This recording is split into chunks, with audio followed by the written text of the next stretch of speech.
Welcome guys to the channel.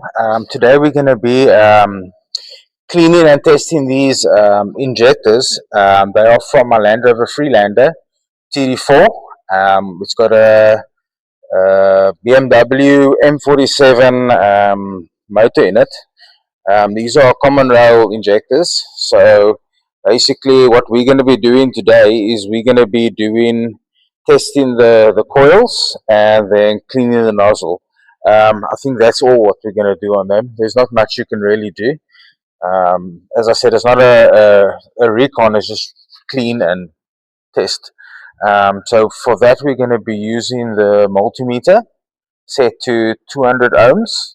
And then the nozzles we are putting in the ultrasonic cleaner for probably about 30 to 40 minutes at 70 degrees. And if you don't have this, you can put it in some hot water. All you really want to do is loosen up the carbon in the tips. You'll see a lot of these tips have five very tiny holes, here. So we just want to loosen the carbon because when I took these are already clean. So I'm just showing you guys now how I did it. But when I took them out the head and I sprayed through them with carb cleaner, with this stuff, it sprayed like one little pattern, two little patterns, and then I cleaned them, and then they sprayed their full five patterns.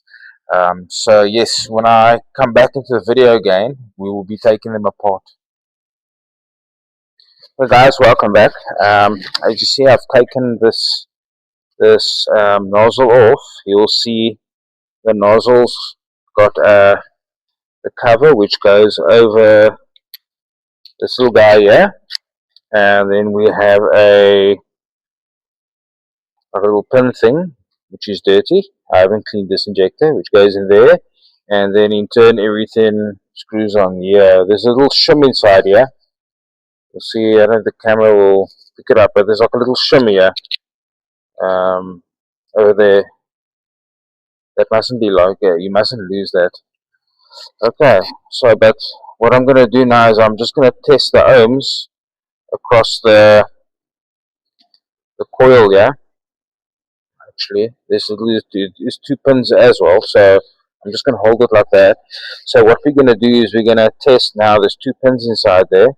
We're going to put the multimeter on those two pins and test the ohms. The ohms over there should be between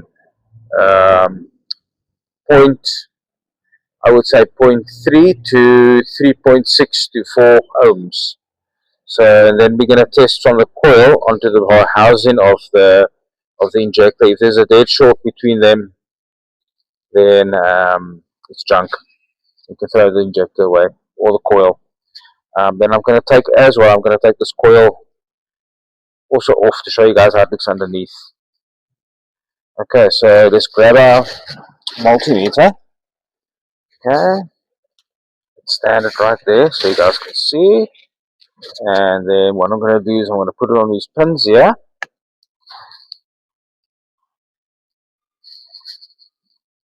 Get the one on, and then get the other one on, and hopefully we'll get a decent reading.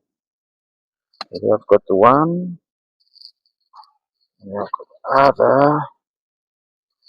There we go. There you'll see 0.4. So this coil is good. You can use this coil again. If it's too low, then it'll just cause a lot of issues.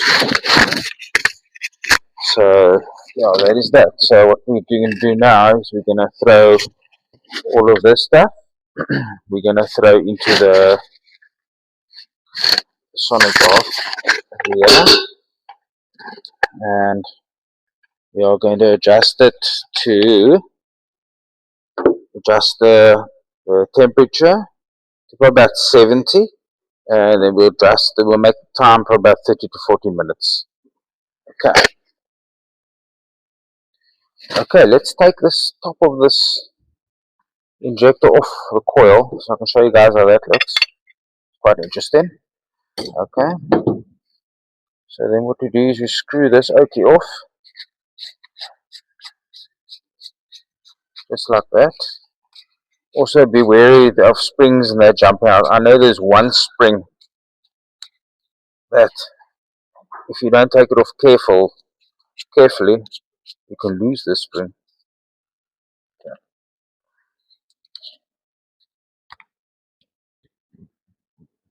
There's a bit of persuasion. Okay. You see, here is your coil. There's that little spring I was speaking about. I'm not going to take it out now. But yeah, this is your coil. Now what this thing does, this coil doesn't, it doesn't push down. It actually pulls this plate up, allowing your pressure that's already built up here from your fuel roll to go through. So that this thing is going up and down the whole time. So you want your coil to be quite strong to be able to pull that thing up and down. But yeah, we're not going to go into the ins and outs of this thing. So I just wanted to show you guys how this looks. And yes, I'll get back to you in a bit. Okay guys, welcome back. I've just cleaned now the tip, the nozzle tip and all that stuff, so that's all nice and clean. I had it in here and that's all good now. So what I'm going to do is I'm going to blow it out with some of this carb cleaner. Get a bit closer and show you. So what I do is I just blow on the outside first, just a bit, and then I shove it in here. And then you won't be able to see on camera, but check those nice. I'll try and see if it'll show. I don't know if that came out, but this thing is absolutely clean. Before it never did that. It never made that spray pattern. So it's a much improvement on this. So then what we do is we just put everything back together. That little pin in there.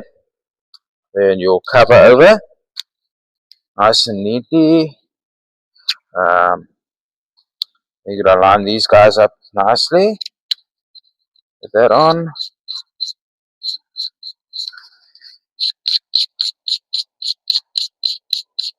Okay, just like that.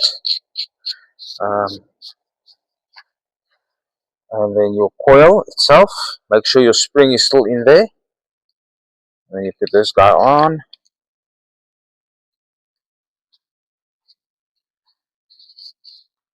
Just like that. There we go. You can clock this whichever way your plugs go on. And there we go. It's basically together. You'll see I never explained on the leak off test. We're going to do that on the vehicle. Once everything is fixed on the vehicle, then we'll do this leak back test or leak off test or whatever on the injectors. But yeah, as I said, these are my spare injectors. So when we do the test on the leak off pipes and that, then it'll probably be the injector that's already in the vehicle. It's exactly the same injectors. So yeah, it was just a simple video that just to show you guys on how to do these things at home instead of sending your injectors in and paying thousands and thousands for somebody to do what you can do at home as well. Just another tip is whenever you take your injectors out the vehicle, replace these copper washers that go here. It's very important. It'll save you a lot of money at the end of the day, because I can tell you now, if you put the old one back, it's going to leak. And that leak is going to cause you massive problems at the end of the day. Trust me, I know. I've been through that before. But yes, guys, thanks for watching. And if you like what you saw, please hit the subscribe button. It helps a lot. And I will see you guys in the next one. Thanks.